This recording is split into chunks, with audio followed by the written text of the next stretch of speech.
اللہ تعالیٰ کا شکر ہے کہ ایران اس وقت فاتح ہے، اور مبارک ہو پوری امت کو کہ ایران فاتح ہے اور اس نے کفر کے دانت کھٹے کیے ہیں۔ لیکن اس کے باوجود بھی ہمارے جو نازنین مزاج ملا ہیں وہ نادان ہیں، وہ پریشان ہیں کہ ایران کو فتح کیوں ہوئی، ایران کھڑا کیوں ہے، ایران مارا کیوں نہیں گیا، بلکہ بڑے بڑے خطابوں میں کہا گیا کہ ایران جلا دیا جائے گا، جل جائے گا تہران۔ بھائی تہران جلا ہے تو تل ابیب بھی تو جلا ہے نا، حیفا بھی تو جلا ہے نا، کہاں کہاں یہ جلن ہے، ٹھیک ہے، یہ بھی میں رکھیں۔ لڑائی کے اندر ہوتا ہے اونچ نیچ، کوئی مسئلہ نہیں ہے، لیکن جو ملا کا کردار ہے اس وقت یہ ابلیس سے بھی بڑا ہے، حساس ہے، اور اس کے مکر سے بھی بڑا مکر ہے۔ اب ایرانی قیادت سید علی خامنائی مرحوم رحمۃ اللہ تعالی علیہ کی شہادت اور ان کی قیادت کی شہادت جو ہے، اس نے مسلم امت کے اندر ایک احساس اور ایک غیرت اور ایک حمیت پیدا کر دی ہے، بلکہ غیر مسلم بھی اس عظمت کو سراہ رہے ہیں۔ اگر پریشان ہے تو میرے پاکستان کا ملا پریشان ہے، یا وہ ملا جو یہودی منش، یہودی فطرت رکھتے ہیں اور یہودی سوچ رکھتے ہیں، وہ پریشان ہیں۔ اس لیے بلکہ میں نے پچھلی ویلاگس کے اندر یہ بات کہی تھی کہ ان ملاؤں نے مسجدوں میں دعائیں کی ہیں کہ اللہ ایران کے مقابلے میں یہودیوں کو فتح نصیب فرما۔ یہ ہے ان کا دین، یہ ہے ان کا مزاج، انا للہ و انا الیہ راجعون۔ تو جہاں تک وہ ابتسام الہی ظہیر صاحب کا معاملہ ہے، وہ تو میں پہلے عرض کر چکا ہوں کہ ان کا جو مائنڈ سیٹ ہے اور ان کا دماغی توازن جو ہے، یا ان کی مذہبی جوڑ توڑ جو ہے، اس کا ٹوٹل خمیر جو ہے وہ یہودیوں نے تیار کیا ہے، ٹھیک ہے۔ اس مذہب کی تشکیل، تعبیر، تفصیل جو ہے یہ یہودی مائنڈ سیٹ پر تیار ہوئی ہے، اس کے علاوہ کوئی اس مذہب کی کوئی نہ تاریخ ہے نہ ہسٹری ہے۔ اس مذہب کا بانی موانی محمد بن عبد الوہاب نجدی ہے، اور ہر بندہ جانتا ہے، اپنے بھی جانتے ہیں، غیر بھی جانتے ہیں کہ وہ کس مزاج کا آدمی تھا، وہ کس رویے سے منسلک تھا، اور اس کو تیار کس طرح کیا گیا ہے۔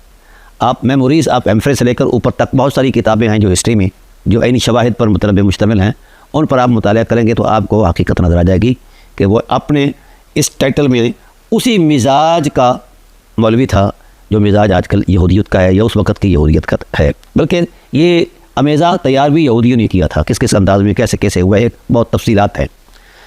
اب اس نے جو سب سے پہلے فتویٰ دیا کہ تمام مسلمان اسلام تیار مشرک ہیں، ان کا قتل واجب ہے، ان کی عورتوں کو لونڈیاں بنانا واجب ہے، اور ان کے اموال لوٹ لینا واجب ہے۔ یہ ہے اس مذہب مسلک کی بنیادی عقائد اور ترجیحات میں سے ترجیح، یہ ہے ان کی توحید، یہ ہے ان کا رسالت پر اعتماد، یہ ہے امت کے ساتھ بلائی کے رویے۔ اور پھر اس نے کیا ہے، تاریخی حقائق اپنا مقام رکھتے ہیں، کچھ چیزیں ہم جو مشاہدے میں تکتے ہیں وہ بھی انہی حقیقتوں کی تصدیق کر رہی ہیں۔ کچھ عرصہ پہلے مجھے دربار رسالت میں حاضری کا موقع ملا، میں نے کتاب لکھی تھی سرکار دو عالم صلی اللہ علیہ وسلم کے والدین کی عصمت پر، تو دل میں خیال آیا کہ بارگاہ رسالت میں یہ نذرانہ پیش کروں گا، اور جو عنایات آپ فرمائیں گے اس انعام پر، کیونکہ میں نے اس نفوس قدسیہ کی، ان نفوس قدسیہ کی صفت و ثنا کی ہے جن کی صفت و ثنا قرآن کرتا ہے۔ اگرچہ یہ الگ بات ہے کہ ہمارے مذہب کے تصورات میں یعنی 10ویں صدی ہجری تک والدین رسول کو کافر کہنا ایک مذہبی شناخت تھی، اور اگر کسی نے احتجاجاً کچھ چند صفحے لکھے بھی ہیں تو اس کو دبا دیا گیا۔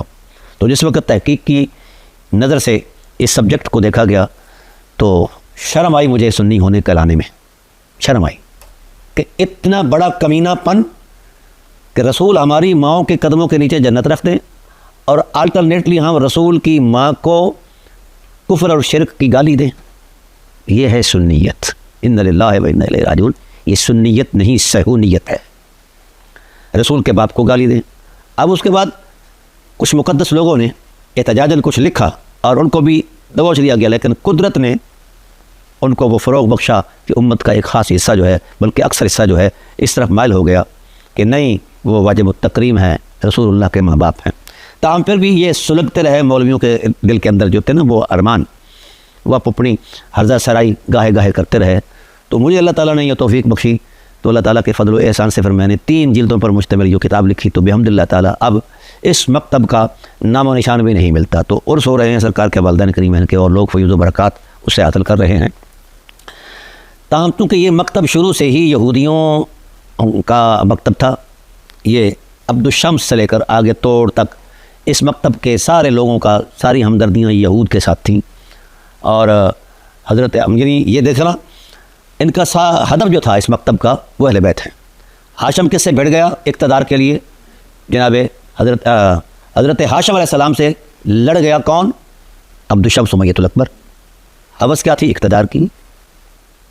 پھر وہ یہودیوں کے آغوش میں 10 سال تک پلتا رہا، وہاں مر گیا. اب اس کا بیٹا آیا حرب جو وہ ٹکرا گیا جناب عبد المطلب علیہ السلام سے. اور پھر اس کے بعد اس کا بیٹا ابو سفیان آیا، صخر بن حرب، وہ ٹکرا گیا سید المرسلین صلی اللہ علیہ وسلم سے. اب اس کے بعد اس کا بیٹا آیا معاویہ، وہ ٹکرا گیا حضرت مولا کائنات علیہ السلام سے. اب اس کے بعد اس کا بیٹا آیا یزید، وہ ٹکرا گیا امام حسین علیہ السلام سے. تو یہ شروع سے یہ جو ٹبر ہے یہ دشمن اہل بیت نبوت ہے. چونکہ کلمے کے بغیر تو یہ عام نہیں سکتے تھے منظر عام پر اور اقتدار پر، تو انہوں نے پھر کلمہ اس ٹائٹل کا پڑھا کہ اس اقتدار تک پہنچنے کے لیے یہودیوں کے کندھے پر چڑھ کر آئے وغیرہ وغیرہ تفصیلات ہیں. لیکن سردست جو بات میں عرض کرنا چاہتا ہوں کہ جس دین میں رسول کے رشتوں کا حیا نہیں وہ دین نہیں ہے. سمجھ آ گئی؟ دوسری بات یہ ہے کہ سید عالم صلی اللہ علیہ وآلہ وسلم نے جن اخلاقی قدروں کی بنا رکھی ہے تو وہ تو ان کے نہ رویے میں نظر آتا ہے نہ مذہب میں نظر آتا ہے. اب اگر کوئی شخص احترام کی عظمت میں عقیدت کے ساتھ اہل بیت علیہ السلام کی ذات کے ساتھ وابستہ ہے تو اس پر الزام ہے کہ یہ کافر ہو گیا ہے. بھائی کفر کی وجہ کیا ہے؟ یہ صحابہ کرام کو نہیں مانتا، صحابہ کرام کی توہین کرتا ہے. جی ٹھیک، صحابہ کرام کی توہین اگر اس مکتب کے ہاں کفر ہے تو اس کفر کا ارتکاب سب سے پہلے ملت بریلویہ کے ننہال ابو سفیان نے کیا ہے. سب سے بڑے صحابی کی توہین حضرت ابو بکر صدیق رضی اللہ تعالیٰ عنہ کی توہین ابو سفیان نے کی ہے. اور پھر وہ وہاں نہیں رکا، اصحاب رسول اللہ رضوان کی قبروں کی توہین بھی وہ کرتا رہا. حتیٰ کہ سید الشہداء حضرت امیر حمزہ علیہ السلام کی قبر کو جا کر یہ ٹھڈے مارا کرتا تھا اور کہا کرتا تھا اٹھ، بدر کے اندر تم نے ہمیں لتاڑا ہے، جس خلافت کے لیے وہ آج ہمارے پاس ہے. یہ حضرت عثمان کے دور کی بات ہے. تو یہ ان کے اندر کی جو آگ ہے، جو یہودی تصورات اور یہودی مزاج اور خمیر کے اعتبار سے ان کے مزاج کا حصہ بنی رہی ہے، وہ نہیں نکلی، کلمہ پڑھنے کے بعد بھی نہیں نکلی.